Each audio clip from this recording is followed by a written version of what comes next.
Hello,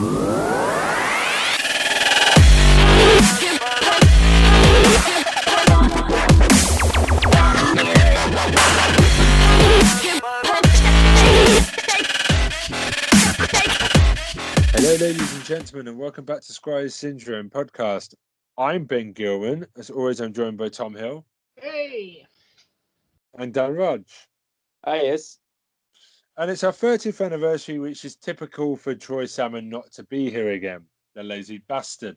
But we can now guarantee you that it won't be shit shows this week, at least. So, that will be at least an absolute... Hold your horses, hold your horses. One of them is up in arms. Unless Dan's got an idea.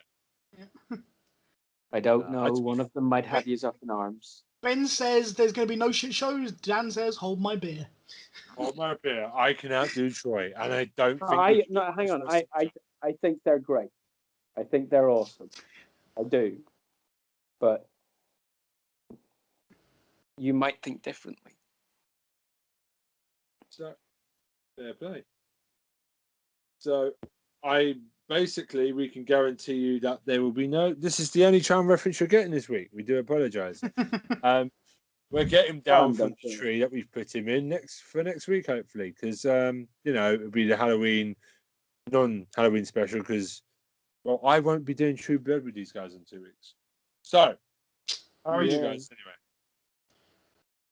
Yeah, I'm doing really well. What about you, Tom? Yeah, not bad. Yeah, fine. Lovely. You sound so happy. You sound like you're doing a fake laugh. I know you've got a cough, but it does sound like you're trying to do a hood and a wink to someone. I don't know what you're talking about, Ben. Neither do I. So anyway, let's get on. So, Tom, you're up first. Am I? Yeah. Right, fair enough. Actually, fine, I'll go first then. I'll give you a bit more time. Fine. I'm perfectly happy to go first. Don't mind. I just want to get mine out of the way because I really don't have much. If you want to go first, then I shall stand aside and let you have the floor, Mr. Gilman. Okay. And they say chivalry's dead. It is dead. It's underneath my foot. So basically, I wanted to talk about. I do apologise. I do want to talk about one show that I saw. Somehow it appeared on Netflix from my. I'm a bit too old for this, and I think it's a really bad show, so I'm just going to get straight into it. It's a very quick one. Pokemon. Pardon? Pokemon. Oh dear. I mean, I don't know why people think this is such a good anime. Influencing people by not being on this show where Ben is destroying our careers by torching Pokemon. I'm setting fire to Pokemon, and then I'm going to put all the Pokemon fans that like the anime, and I'm going to jump on them too. That might make me a child murderer, though, because mostly kids like Pokemon, but I'm willing to do that. A big bonfire of dead children. That's what I'm willing to do. Can someone please just caption that one phrase completely out of context? I just want that phrase. That is a meme. Ben out of context. What else is new? So basically, if you don't know what it is, it's human cockfighting. It's monster cockfighting, basically. Poor animals get locked in a ball and animated animal. Yeah, and we would like to point out this is a Japanese animation, but you already know that I don't. This is the one show that I don't have to do background on. Everyone knows Pokemon. I don't know. I just find. I was 15 when this came to the UK. We got it in '99. I don't know about America, but I was too old for it. So I've always bypassed Pokemon. I've never liked the games, never got into the games, but I'm sure the games are fine. The anime, though, I was more of a Gundam Dragon Ball Z guy. Well, if you were, you were.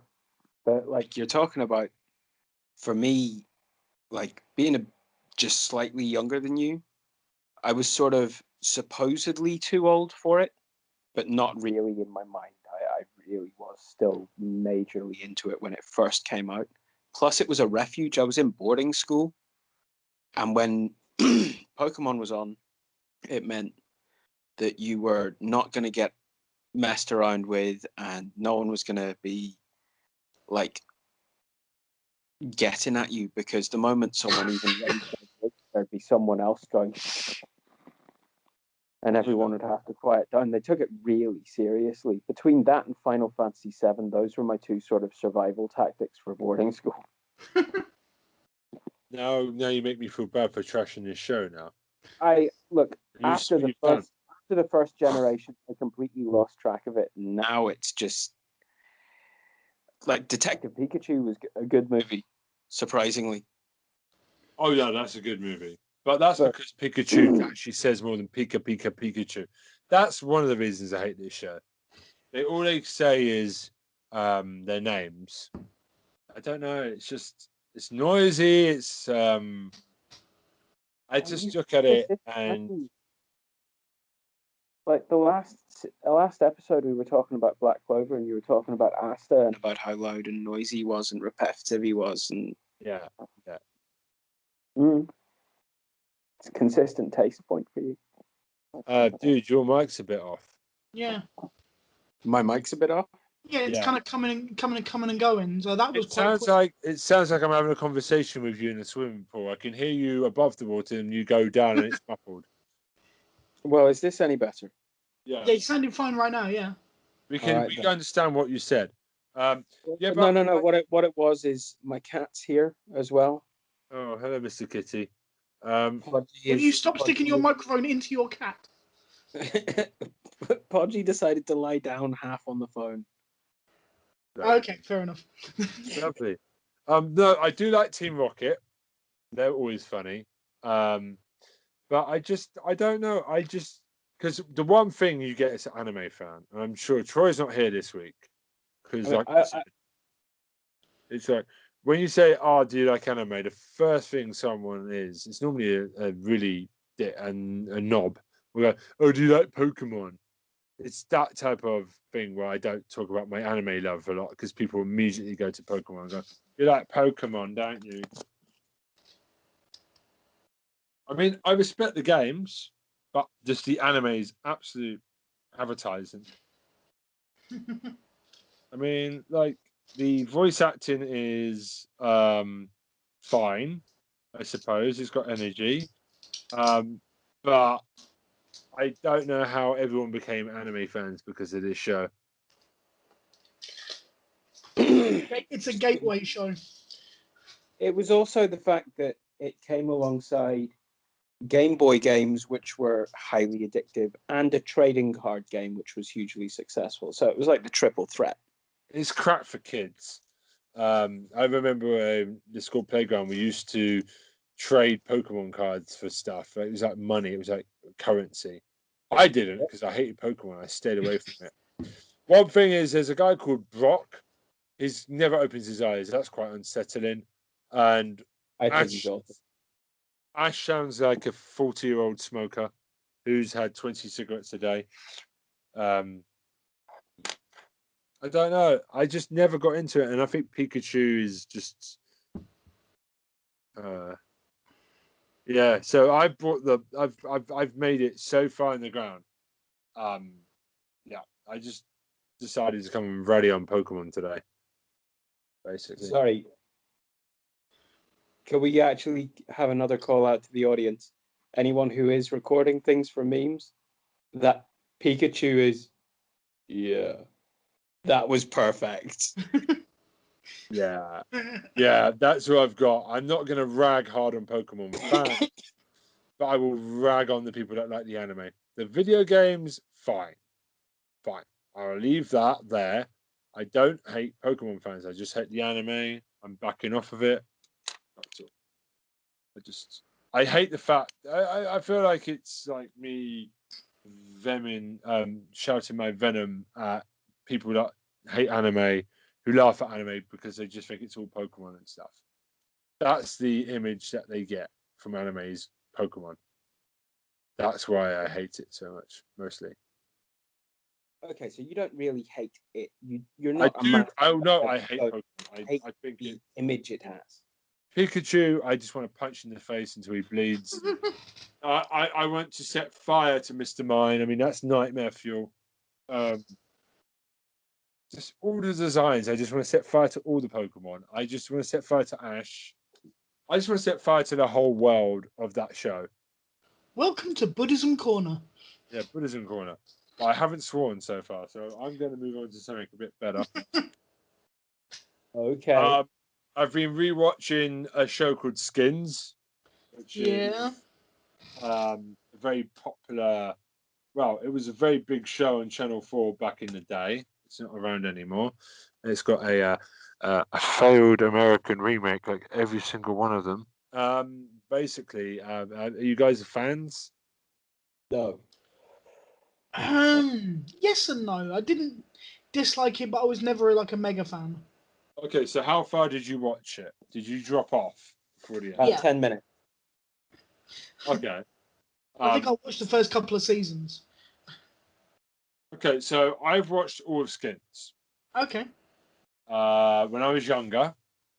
It ended about 2013, so it started about 2007, right, Tom?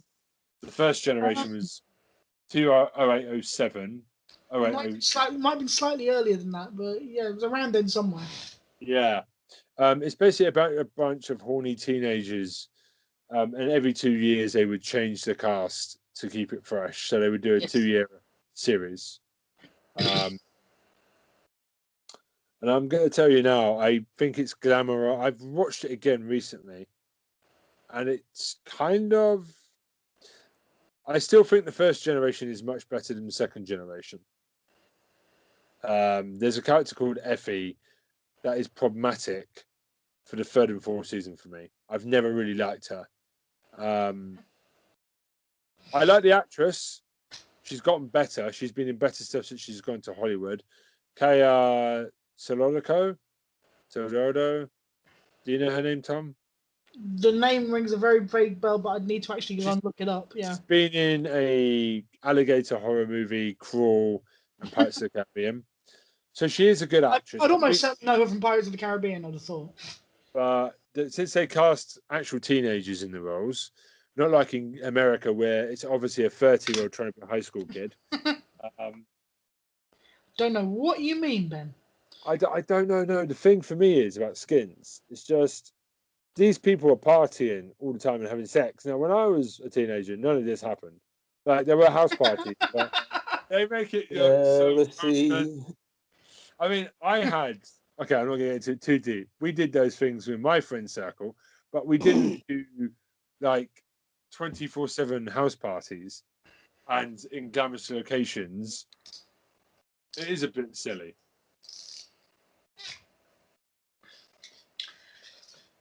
Yes, but then how do a bunch of like 20-somethings afford glamorous New York apartments? Thank you. No, but the thing about Skins is those 20-something beings in New York tend to have a consistent tone. Yeah. This show is like a buckling horse. Sometimes you don't know what you're going to get. 1 minute, sometimes it can be quite good, and then sometimes it can just be a bit much. I think it hasn't aged as well as I remember it. I still like the first 2 seasons a lot. There's some very good moments. I think I stopped watching it when I realised they changed the cast, so probably beginning of season 3. Yeah, the problem is probably when I went, you know what, done.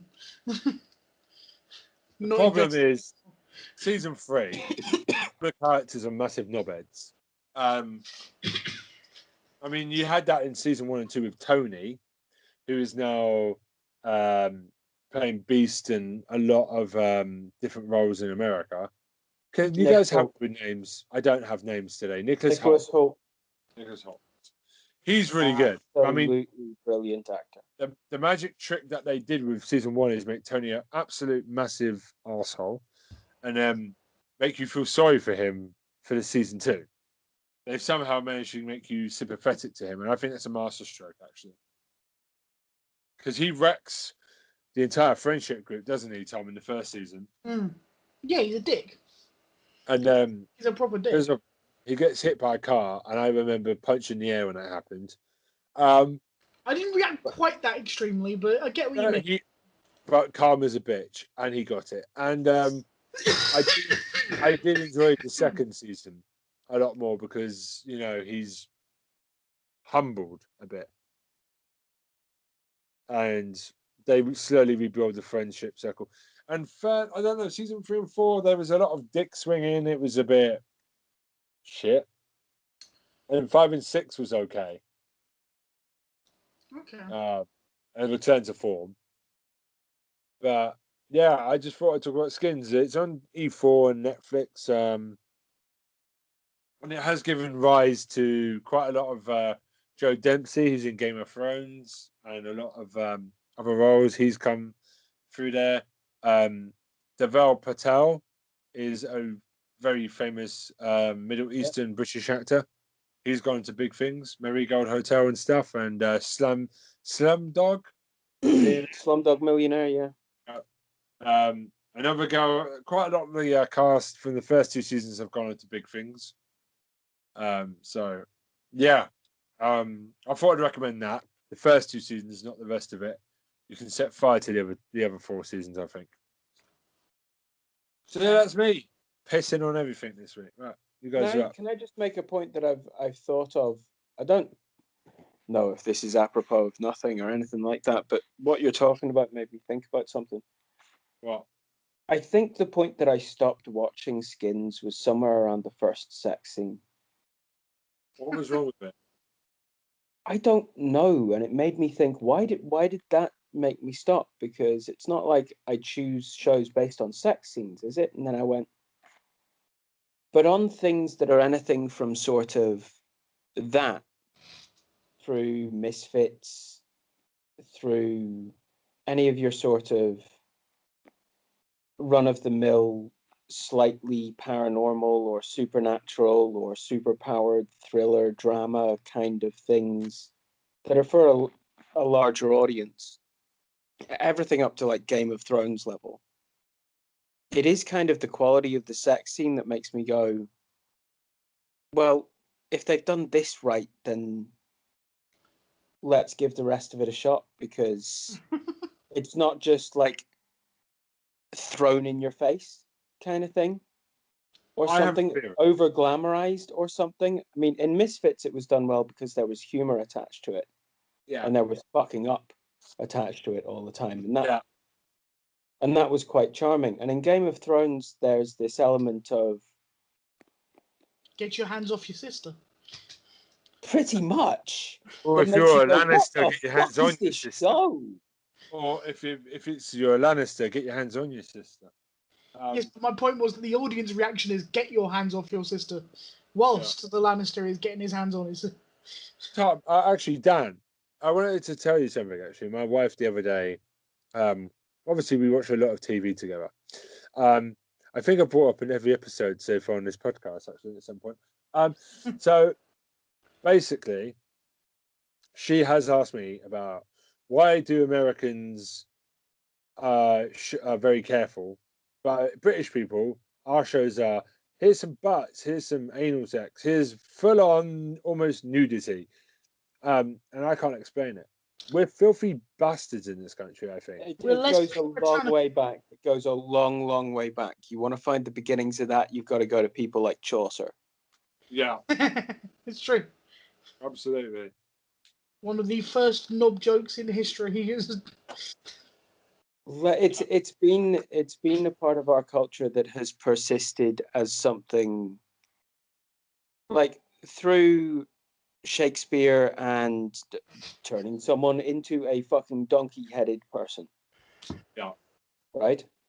Yeah. Through, like, I don't know all the things. I wouldn't Even Shakespeare had a your mum joke. Yeah. Like, I wouldn't be able to give a potted history of it all, but we've always maintained that sort of, there's been a relationship with the sort of farcically gross or misconceived. Like the bearded lady. You know what I mean? Mm-hmm. The Monty Python bearded lady bit, that's not unique to them. That's something that had been around for years and years. And it was always a piss take, and it was always intended to be as much. In America, the bearded lady was a sideshow attraction. In England, it was a comedy prop. It's two different cultures. It was even we were talking the other day about it. Bottom, right? Completely gross out humor, and we're just here for it. That's true.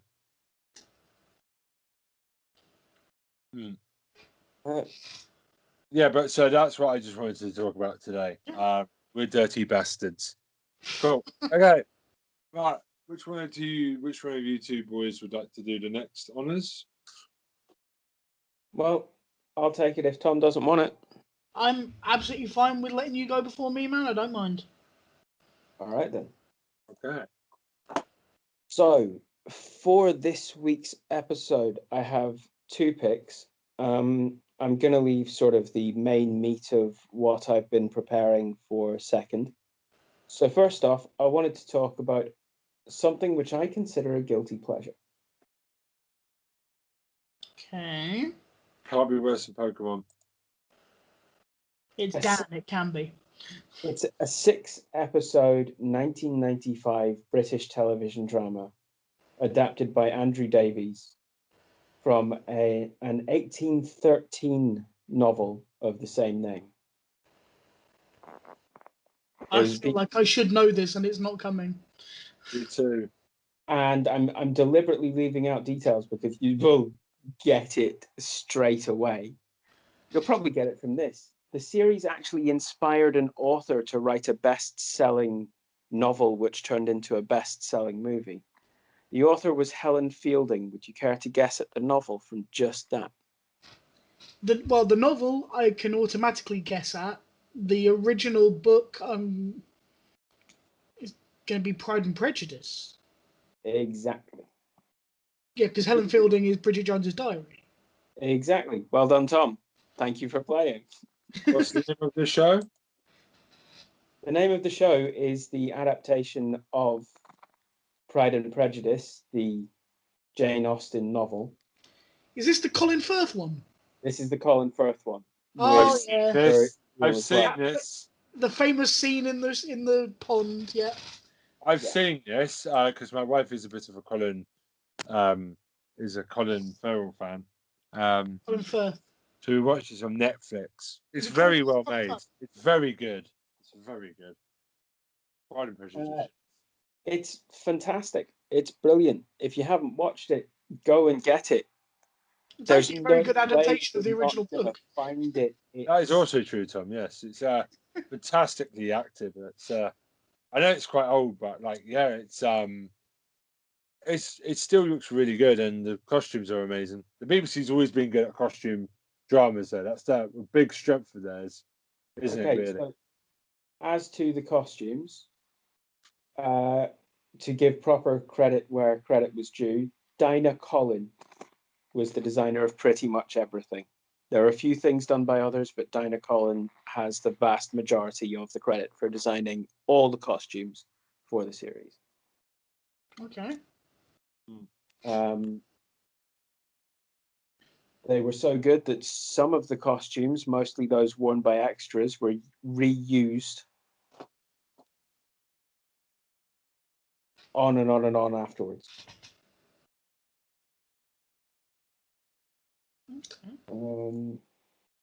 The only thing I don't get is why do you consider this a guilty pleasure? It's a brilliant adaptation. Why do I consider it a guilty pleasure? Because That's a good all in question. all, the sort of the frocks on the box kind of TV is not for me. Well, Really? you show me those people that would laugh at you for like a Pride and Prejudice, and I dick whip them with my dick in the face. You just line them up, Dan. I'm never going to do that. For your You can sake, always rely on Right. Ben for the classy response. You should be proud that you like such a good show. Yeah, come on now. Okay. Well, not guilty taken away from the title of how I feel about this. I just wondered because a guilty pleasure is something that you know people are going to absolutely rail you for, like being a fan of Home and Away or something like That's that. the thing. That's a completely guilty don't pleasure. know one way or another. Being a fan of Charmed is a guilty pleasure. I mean, you know, you're not. It's okay to be a fan of Pride and Prejudice, mate. All right. Well, thank you very much for all of your permission and all of your validation. So moving forwards with this, because we don't want to just have this be a therapy session the whole way through. Yes. Okay. I'm slightly worried by this second pick. I want to point out Um, just the one person in particular that I remember more than anyone else from this entire cast, which is Benjamin Witherer. Right. Benjamin Witherer unfortunately died in 2017. He was nominated for the Best Actor role for his role as Mr. Bennet in Pride and Prejudice, the head of the family of the Bennets. He played the voice of Fowler in Chicken Run. Oh, yeah. And he was also in him! Personal Services and Bomber. I just wanted to point out that his portrayal of Mr. Bennet is just, it's understated, it's subtle, it's reserved, it's fucking comedy gold in the style of Dave Allen. It's brilliant. He has just this stoic, sarcastic mastery down pat. And I just want to say that's absolutely brilliant. Other than that, I'm going to finish off by giving them their due and saying that the show actually managed to receive BAFTA Television Award nominations for Best Drama Serial, Best Costume Design, Best Makeup and Hair. Best wigs. Yeah. I mean, Colin Farrell on his own. My God, look at the man's hair. Yeah. At some point. I am the fashion man of this podcast. I like me some detail in my clothing. They're good. It was outstanding, and to be honest, the set design and the clothing design and everything actually do make it. And they put some money behind it. You know what I mean? So many awards for all of that. It was absolutely brilliant. Go and watch it if you can't find it. What the hell is wrong with you? You must be blind. It's literally everywhere. It'll be in a DVD shop. It'll be on BBC iPlayer. It'll be for download, for sale somewhere. Netflix. And it's worth it to have it forever. Netflix. Right? It's on Netflix. Go watch it. Go. See, I told you we threatened to dick whip people gave you the confidence. See? There you go. You're owning it now. There we go. Job done. Now that we have that over with, I should going to. Please don't. We're going to move on to something which I did today. Because I knew that we were going to be doing this, it's quite late in the evening for anyone who doesn't know. And we were going to be doing this podcast at this point. I thought this is a perfect time to just spend a day completely immersing myself in a show and giving you my honest opinion of it for as how far I got in the show. So there was a couple of shows that I've been meaning to watch, and one of the ones that I don't think we've covered is a recent Netflix show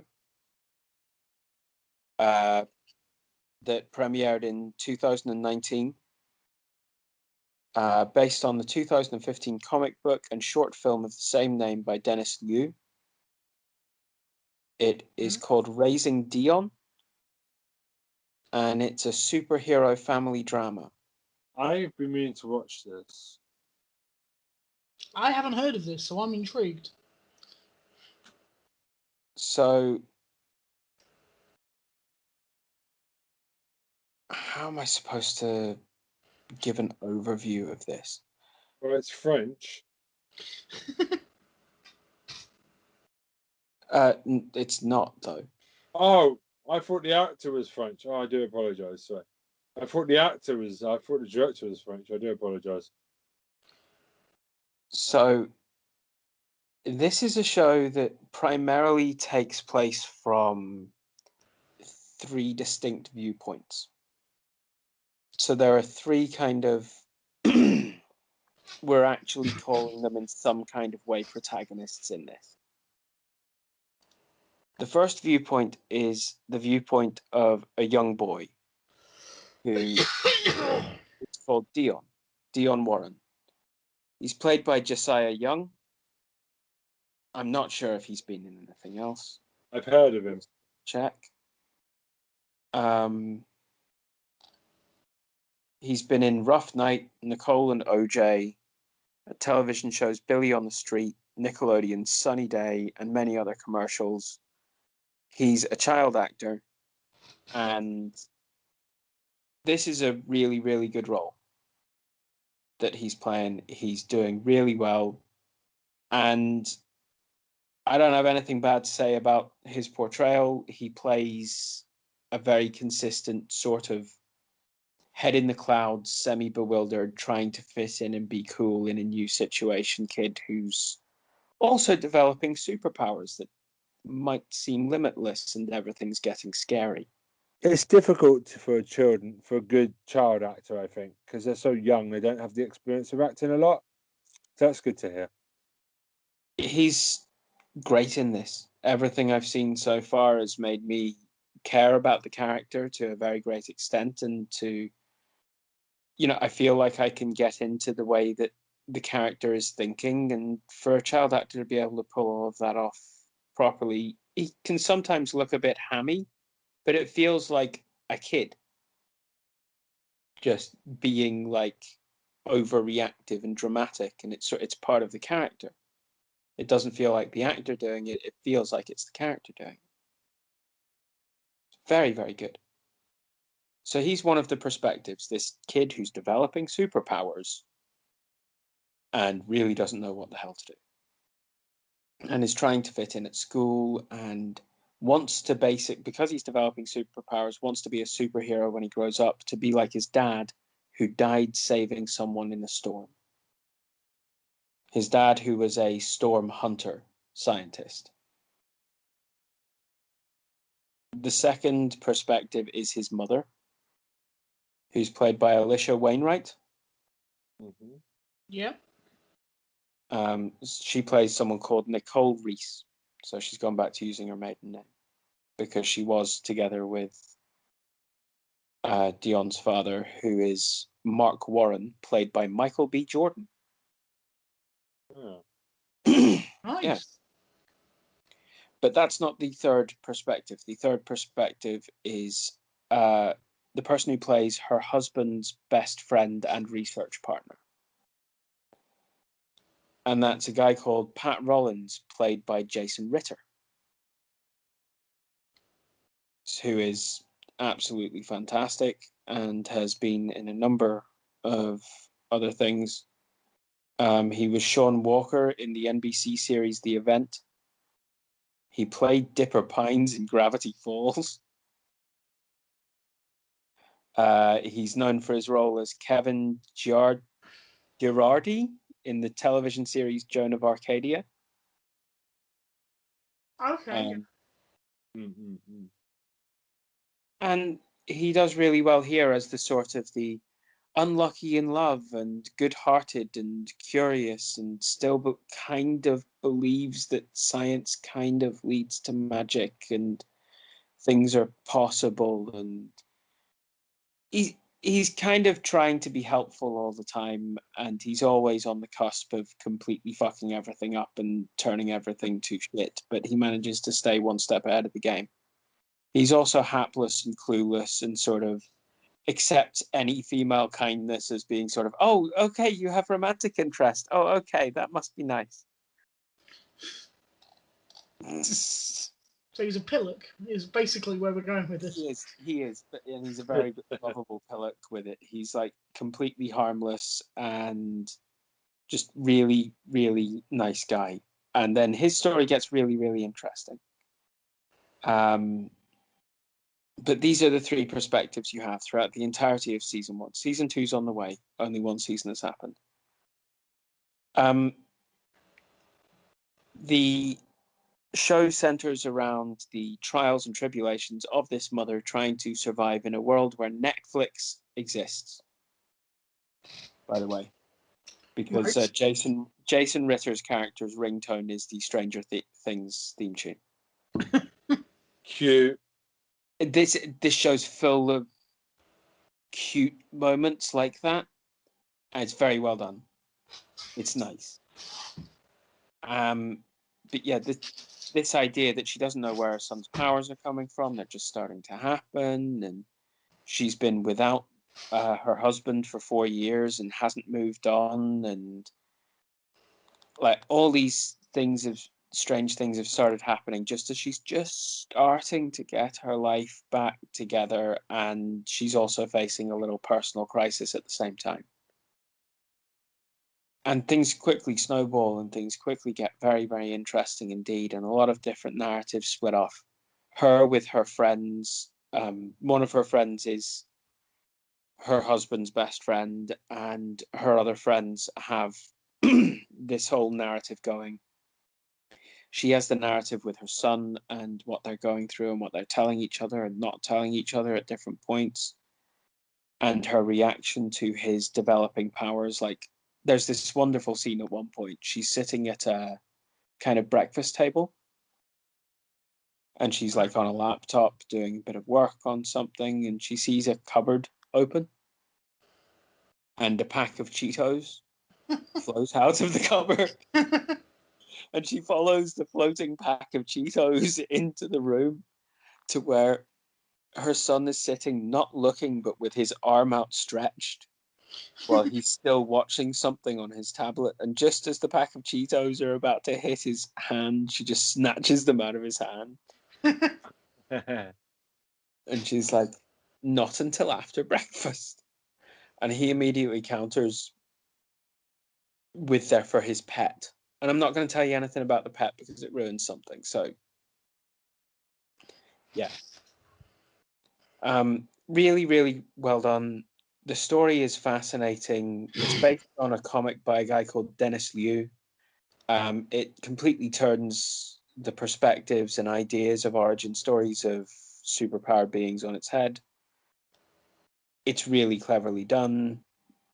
I haven't seen the end of the series yet. I'm very close to it. I have no idea what's going to happen. I absolutely adore this show. Well done to everybody involved. I want to send a particular shout out to one of the actresses in it, which is just because, yes, the role was kind of made to be this, but she does completely slay this role. I think it's her first role. Her name is Sammy Haney, and she plays Dion's new best friend. Except at the beginning, he doesn't know this yet. And she's this girl who obviously has some sort of growth issue, and she's in a wheelchair, and that's like completely real life. That's just the actress's condition as well. And she is incredibly funny. And her comic timing is absolutely perfect. And she just gets this she has this attitude where she's already seen the hardships at that young age. And she's like, kids teasing doesn't even faze me at all. I'm just going to stand my ground. There's one point where there's this party happening, and the mother sees her son have a complete meltdown and blame this friend for everything. And the mother's gone down the garden to try to get to him, and she doesn't know what she's going to do. And this kid in her wheelchair just rolls past and goes, "Don't worry, Mrs. W, I got this." And it's just like, it's perfect. And yeah, I absolutely adore this show. I was completely absorbed in it. What do you think? I'm sold. It's on my list. I'm going to go watch it after this, I think. Yeah, I'm intrigued. It's brilliant. Like, now, if this was Troy, I would say, ha ha ha ha ha ha ha ha. but it's Dan, so I feel like I should try it out. Definitely. Bit of a double standard there, Ben. Well, Troy, I know he's apparently had a good upswing recently, but you know, there's always that suspicion that It's another child. it's not. Yeah. But Dan's on my level. You're on my level. Get on my level. Get on the Neville level. Right. That's your level. Okay. Thank you, Dan. All right. Tom. Yeah. Yes, Benjamin. Call me Benjamin again. Benjamin No, again? I Okay. will be Benjamin shaving your again. beard like what you'd be like watching a sheep in a field. You have no beard. My apologies, Benjamin. Thank you, sir. I never was realized actually- your full name was Benjamin again. Oh, you're funny. Bunch of stand-up comedians here. Right, go on. Okay. Right. So I've got a couple of picks this week, and they're very, very different from each other. I was going to go with something completely different, but the absence of Troy has meant I've decided to leave it until he's around, because I imagine him having a heart attack when I mention this show. So I'm going to leave that one because that will amuse me. So he's going to drop dead of a heart attack when he returns. Oh, no. I think he's just going to go into that. You know the Troy reaction to something. Yeah, it sounds like he's masturbating. Yeah, I've heard that noise quite a lot. But I've never come across Troy masturbating, so I'd have to take your word No, on it. neither have I. It's just the sound he makes. It sounds like masturbation. So, anyway, we've kicking him a lot. Let Tom do his thing. Sorry. Right. Okay, so the first one is a show that I heard about a few years ago, and I just haven't got around to watching because I thought, I wasn't sure. It's The People versus Oj Simpson. Yes. Have any of you come across this? It's on my list again. It's on your list, okay. Dan? I never was interested. No, fair Netflix. enough. It's a Netflix show. It's absolutely brilliant. Is all I'll tell you. A few days ago, I was kind of looking around to see if there was something new and different, and it came up because Netflix recommends it to me regularly. And I thought, you know what, sod it, I may as well have a watch. And I was Before you get into the show, do you find that Netflix has too much good stuff and it's sometimes hard to know where to pick the next show? No. I'm having that problem. I get like Netflix freeze.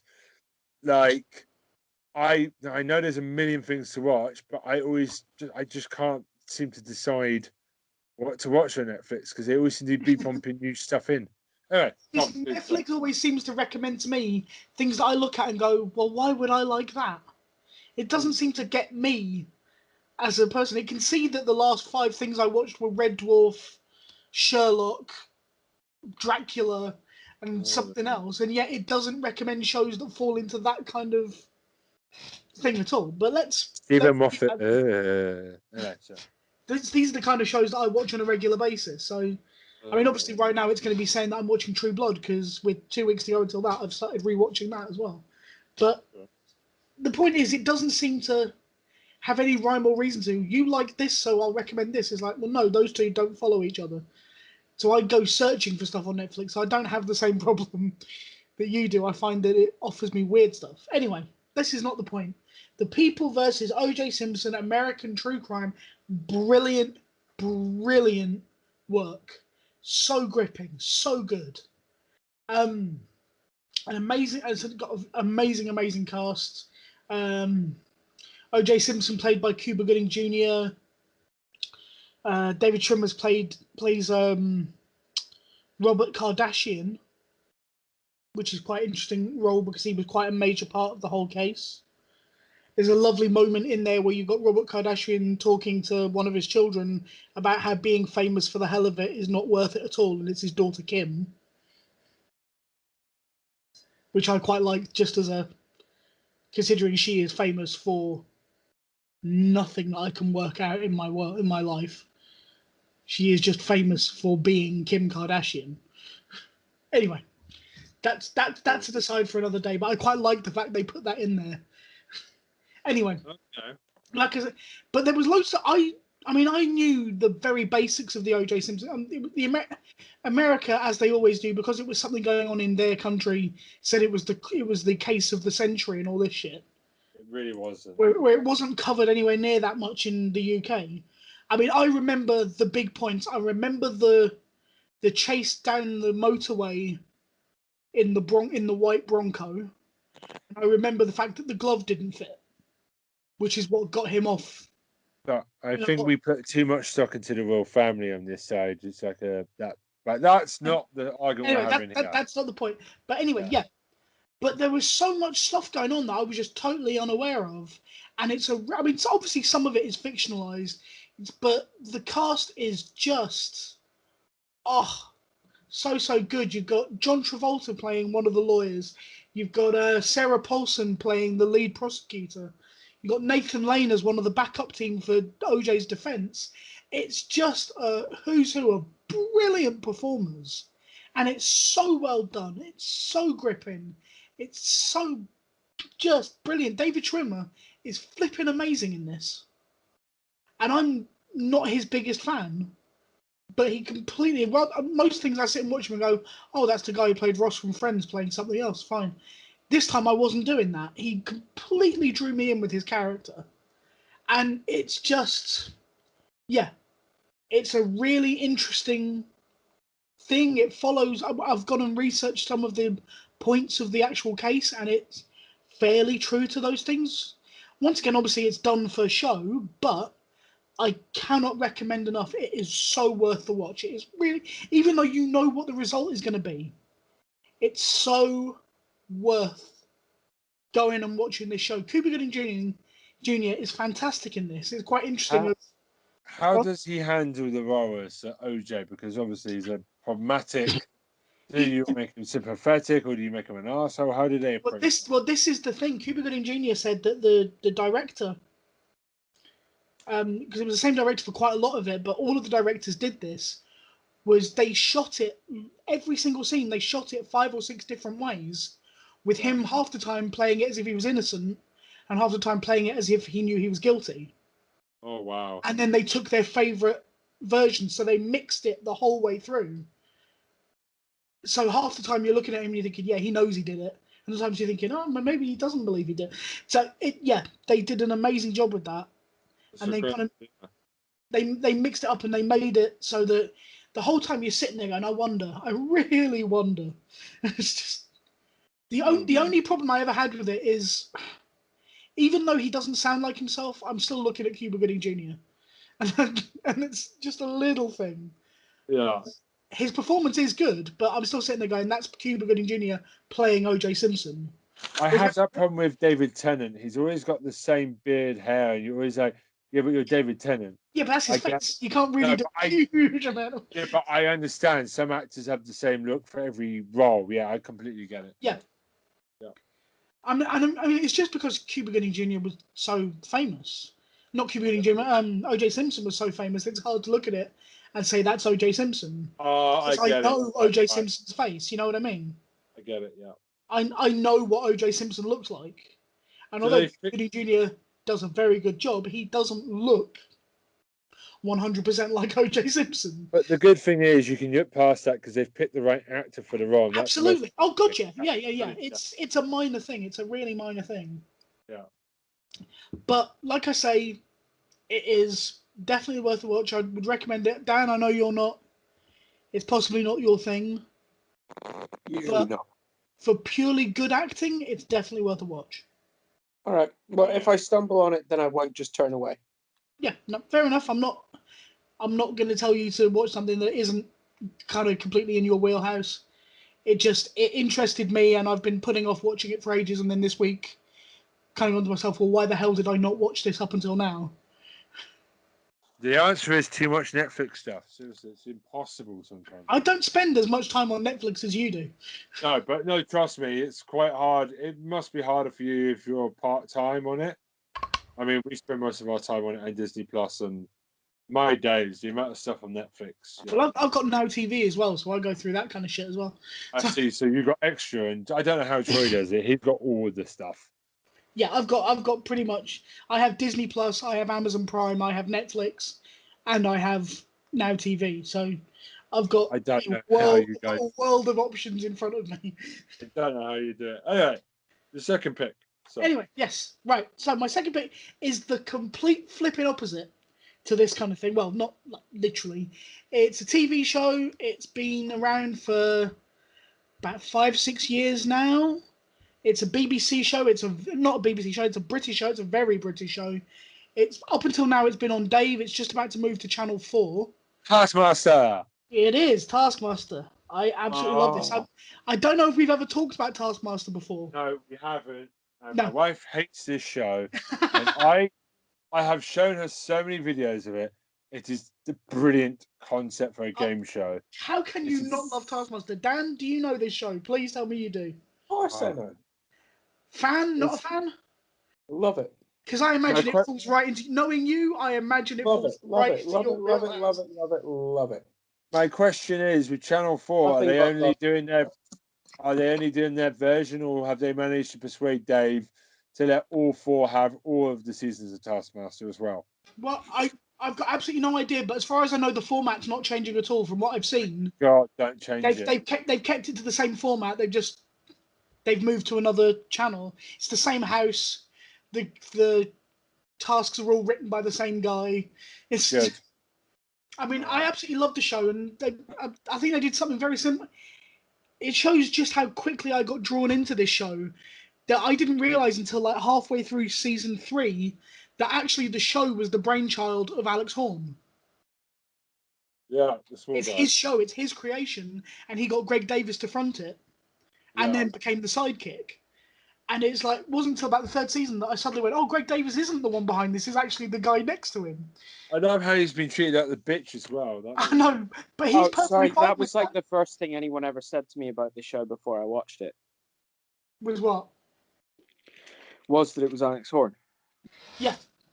Well, no, I liked Alex Horne, and I knew he was the sidekick, but I had no idea that it was his invention. Yeah. As soon as I heard it was his invention, I went, of course it is. I just looked at it again and went, yeah. Now, as soon as I know it, I can see it. But, I mean, they've managed to get some brilliant comedians on it. I mean, there's some very good, like, documentary footage chatting with Alex Horne and Greg Davis about where it all came from. Because Greg Davis came on very early in this show and was kind of attached to it from very, very early on. So he's been through all of the ups and downs of it. And they were saying that the big thing for them was in season 1 getting Frank Skinner. Yeah. Because you had no idea whether this was going to be a show that was mean to the comedians or what it was. And even though the producers saying, oh, no, that's not what we're doing, quite a lot of comedians were wary about coming onto the show because they thought they're going to make me look like a dick, which is not the point of the show. It's stupid and it's funny, but there's no malice to the setups, you know? Yeah. No, it's honestly, react honestly to this ridiculous situation and then try and perform the task. And some of the tasks are... I mean, there was an American remake. It did not work. I wonder why. Well, in fairness, Alex Horne was there for it. He was the sidekick to the presenter, whoever... Reggie somebody. America. Just watch our version. Reggie We speak America. the same language. I'm going to say this every week, man. Yeah. Reggie America. America, it didn't work. It got canned after one series in America, and they missed the humor. Like one of the comedians was just like nasty to Alex Horne, not even like funny. Yeah. Pissing. I mean, you remember like James Acaster never said hello to Alex in an entire series. Yeah. But that was kind of funny. It wasn't. But James Acaster is kind of like, he manages to pull off that I'm the bully in the playground without actually being a bully, crossing the line. Yes.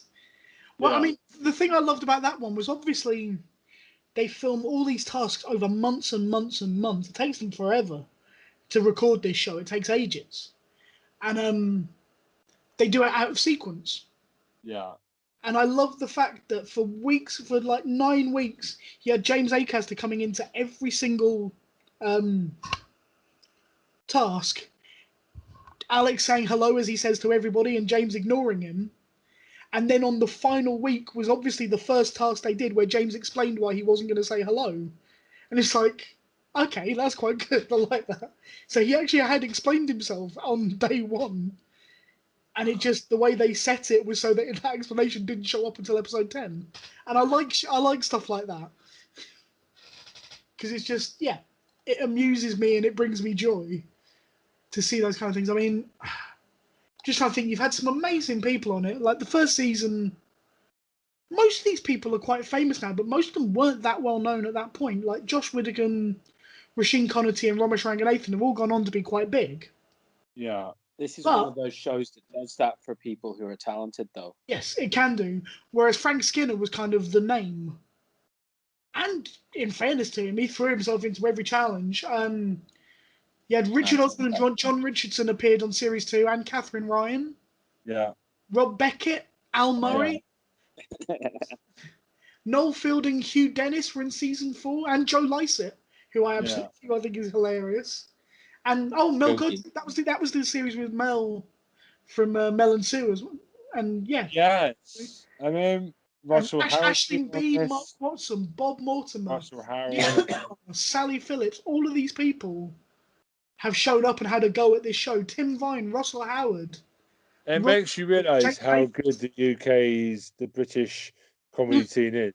But also they've opened it. It's not just comedians as well, though. They've opened it up to other people, and they've opened it up to people from other countries. So Rose Matafeo was in Series 9, so the last series that was on, and that was a very strong series because that had Ed Gamble, David Baddiel, and Joe Brand. So every year they've had big names coming in the show. God. Have you not seen Season 9? No, I haven't seen any of Joe Brand. I need to see that. Her reactions to the challenges don't really make me laugh. Dan, Joe Brand is Joe Brand. That's all. I know, and I love her for it. I love her so much. I can just see her unimpressed face at every challenge. Absolutely. I stand Joe Brand. God. But Season 10 is probably starting in November. They've started doing trails on Channel 4 little teasers for it, and they've just got it as coming soon so far. And normally they do a series in November with Dave, so I'm assuming. It's next week. It's next week because it was in the Radio Times. Yeah. Woohoo! I supported someone today, and I normally read the Radio Times, and Taskmaster was featured. It's in the listings for next week. I don't know what day. Maybe I saw something today when I was on the internet that said it was on, and that's what put me on to talking about it today. I don't know, but I've been waiting for weeks for Taskmaster to come back, and the lineup this time, if you're interested, is Daisy May Cooper. Ah. Do you know who she is? Yeah. Dan? Nope. Do you know the TV show This Country? Nope. Oh, that's a brilliant show. Well, she is the writer of it's beautifully uncomfortable. It's The Office kind of uncomfortable, beautifully done. He won't watch it then because we know. No. I would recommend just have a look at one episode. You might not like it. I'll try it. You will acknowledge the genius of it. If you say it's beautifully done, I have to. Yeah. I think that you will acknowledge the genius of it, but you'll probably be uncomfortable with it, because that's how I feel about that show. But she's the writer behind it. She's the vision behind it. She's very funny. Let's see who else. Catherine Parkinson. Mm-hmm. Yeah, IT Crowds. Yeah. Richard Herring. Oh. Is that a good O or a bad? Say no more. Good O or a bad O, Dan? Good O. Okay. But for me, I don't know this guy, Mawan Rizwan. He's a YouTube contributor, apparently. I don't know him. Oh, I've seen this guy. So, like, the name rings a bell, and positively, and I have no idea why. But for me, the one who I'm looking forward to, the fifth member, is Johnny Vegas. Oh, yeah. I am so looking forward to Johnny Vegas on Taskmaster. Can I interrupt you here, Tom? Yes, of course you can. God. Whenever anybody says those two words, there is one scene in particular that just crosses my mind. Go on. It's from Shooting Stars. Right. It's when Johnny was one of the regularly recurring guests on Shooting Stars. Yeah. And it's just, I don't even remember anything else that happened around it anymore. I just remember they were in the middle of trying to set up answering some kind of question. Right. And Johnny reaches over and spills his pint. And everybody stops and looks at him. Johnny just looks at the spilled pint. Like it's obvious that he knows everyone's looking at him. And it's like he doesn't even care. And he just looks forlornly at this spilled pint and goes, every time I get close to something, it runs away. No, I do love Johnny Vegas. The thing that I've seen him on most recently, and I'm sure I will talk about this show at some point, is 8 out of 10 Cats Does Countdown. Yes. And he appears on that, and he's very funny. But yeah, like I've just coming back to it, Taskmaster is one of the most original things that has appeared on TV in this millennium, to be brutally honest. It is entertainment of the most simple and lovably enjoyable kind. Just brilliant entertainers being brilliant entertainers within a very loose framework. Yeah. I mean, one of my favourite challenges is the fill an egg cup with as many tears as possible. Well, throw a tea bag into a mug from the furthest distance. It's the most, and automatically you yourself go, right, well, what would I do? You can start trying to think to yourself, what would be my way of challenging this? And then somebody almost invariably does what you would have done and is crap at it, and you go, oh God, I would have been disastrous at this. Which is, I absolutely love that. But yeah, there's just, they even did a spot the difference challenge once, didn't they? Mm-hmm. Oh yeah. Which was just absolutely a real life spot the difference. That's just fantastic. But yeah, always leading up to that final level of it as well. Also, I just love Greg Davis is such a dick in the role, especially when he signals somebody out to make, or obviously it's Alex Horn who's done it, to do tasks that they get nothing for. Like in the first series, I don't know if you remember, at the end of each episode, halfway at the end of each segment, they had Josh coming in and going, "Can you count the number of beans in a Heinz tin?" Shit like that. And then he realised that actually he'd done it for no good reason whatsoever. There was no points assigned to it. There was nothing. They'd just done it to see if he'd do it. And they did it with sweet corn and beans. And I can't remember. There was just really finicky little things. And I think they did that with Mark Watson as well, where they challenged him to send a cheeky text message to Greg Davis for the next 3 months until the live show started. And so and Greg Davis went, you know what, for about 3 weeks, I was getting these weird text messages from a number I didn't recognise. I kept texting back going, who the hell is this? And getting no response. And then just another weird text message the next day. And I just love shit like that. But yeah, it's, as shows go, I really hope Channel 4 don't try and fuck with the format. Yeah. Because you've got a winning format here. You let the comedians do the work. And they will, because that's what they want. Yeah. I mean, there's a reason why so many great comedians and performers are actually now lining up to do this show. Yeah. Yeah. Fucking brilliant. I'm kind of hopeful that after this series, they'll do another Champion of Champions. Because they did that after 5 series. Yeah. Mm.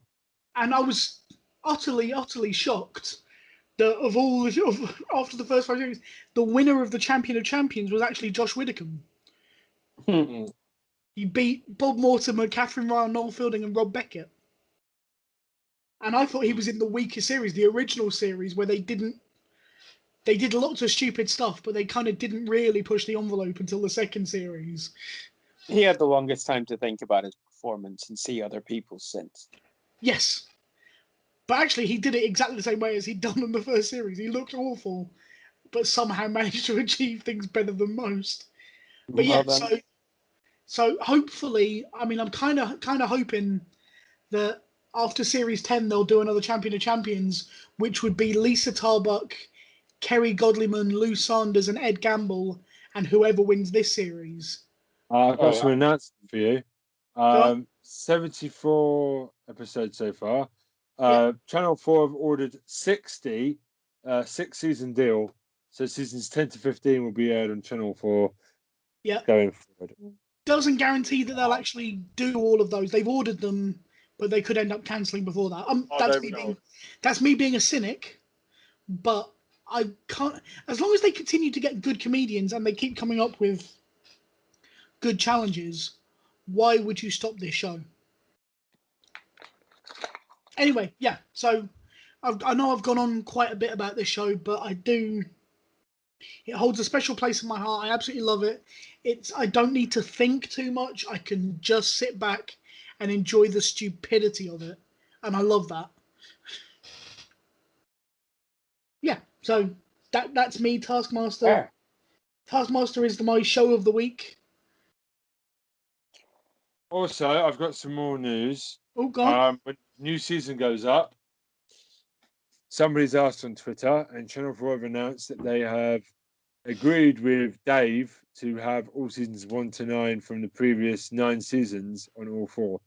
Okay. So that I'm gonna do that because I got to watch. I've got quite a bit missing, but that's great, isn't it? For Dave and Channel 4 to be.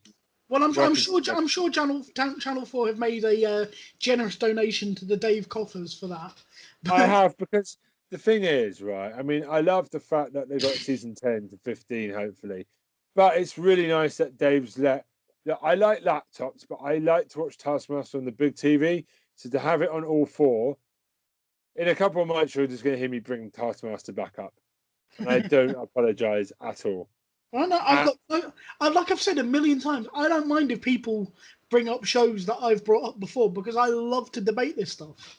So if you've got a different view or anything like that, come at me. I will come at you. I just won't shave you like a sheep. Ben, yeah. That was a figure of speech, Ben. Yes, I know, it's a joke. But basically, we could do a Taskmaster special maybe next year once we've watched it all.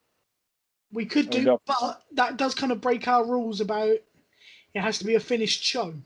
Yeah, but I think we could break that this one time because it's Taskmaster. Right. So, and Troy's not here. Yeah. Okay. So that's that. Yeah, Troy has been locked in the cupboard. Yeah. So basically, that's it. So that's our 30th landmark episode in the books. Woohoo! It started sadly with burning animals and dick whipping. No. Well, no. It then went on to dick whipping, threats of dick whipping, and then it ended with a glorious high of celebration of comedy. So, quite an emotional episode. I guess so, and a little bit of an epic storyline there. All the classic tropes: dick whipping, comedy. Yeah. And I'm just doing the description now. Sorry, I just had to say it again. Dick whipping. Dick whipping. That's my description for the day. I might even put it in the tags. Oh dear.